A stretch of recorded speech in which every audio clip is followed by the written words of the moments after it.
Russia has just issued a warning, and they are stating that 31 countries could easily provoke a world war.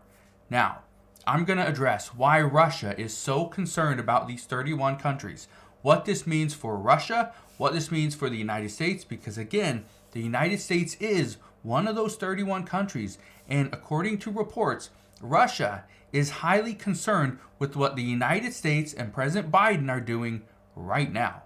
So I'm going to address what is going on in just a moment. All I ask is one thing, takes 2 seconds. Go ahead, hit that like button if you enjoy these daily updates. And now let's begin.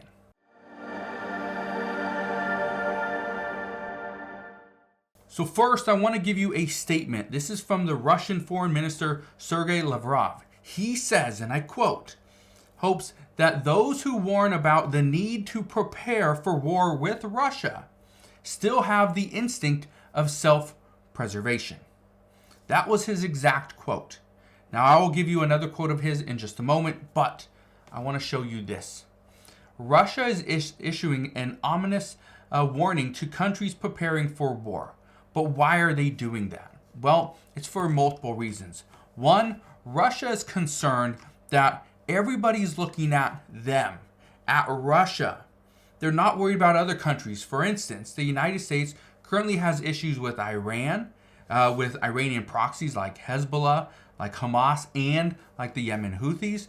We have issues with China, right? There's a lot of stuff going on. Tensions are intensifying all around the world. Now, this is the reason why Russia is highly concerned, because of what NATO is doing. NATO, they say, NATO drills could provoke military incidents. This is according to Russia. Russia has been warning of this for a while, but they are now concerned because of what NATO is doing. Now, I want to read you some of these things from them. Okay, they say over the past several years, NATO members have warned of growing tensions around the world, especially with Russia due to the war in Ukraine. They go on to say, many parts of Eastern Europe are highly concerned with the Russia-Ukraine war spilling over into their countries. As a result, most of these countries are using this time to prepare for an increase in additional conflicts. Now, according to the Russian Foreign Minister Sergei Lavrov, he says that we have no desire, no need, neither military nor political nor economic, to attack anyone, anywhere. Now, that was his statement. I will read that one again. This is his exact quote. We have no desire, no need, neither military nor political nor economic, to attack anyone, anywhere. That is coming from Russia. Russia is already attacking Ukraine. Now, is Russia going to go after a NATO country? Well, that is what NATO is highly concerned with, because NATO completely botched the whole thing between Ukraine and Russia, because NATO didn't think Russia had it in them. Well, look at this. This is from a general. He says, NATO vastly underestimated Russia's ability to resupply its army with troops and ammo. Guess what? They are easily doing this. They are easily able to resupply their troops with ammo, or their army with troops and ammo. This is easily. Okay? Now, why? What is going on right now? Well, here's what I can tell you. Right now, the Biden administration says that they don't want to get into a conflict with Russia. But in order to avoid this conflict, we have to provide funding to Ukraine.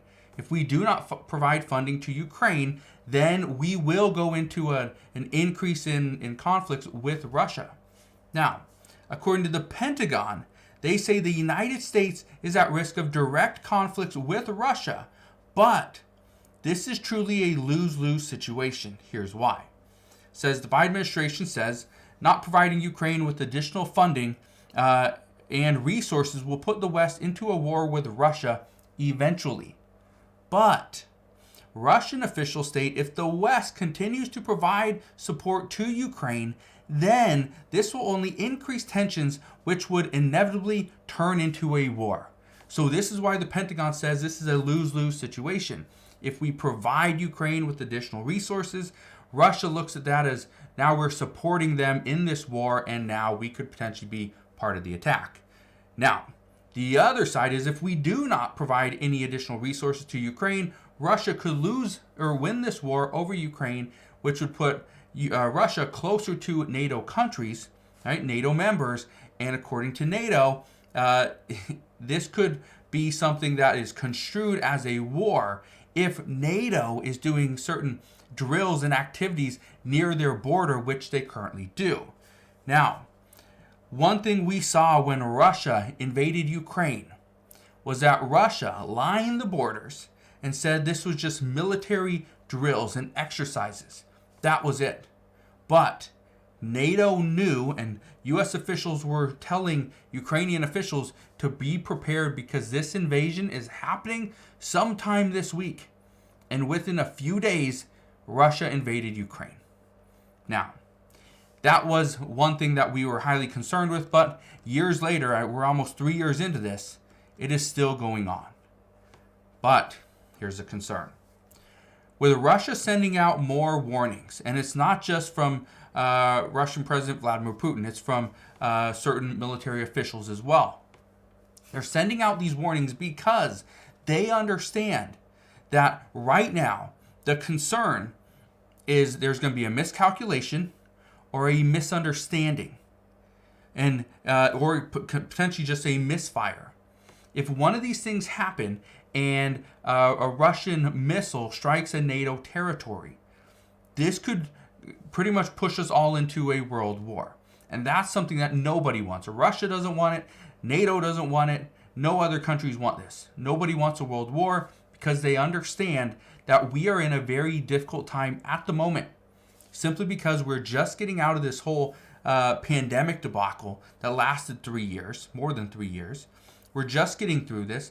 Things are starting to get better and go back to normal, but this is a very difficult year because of the elections in the United States.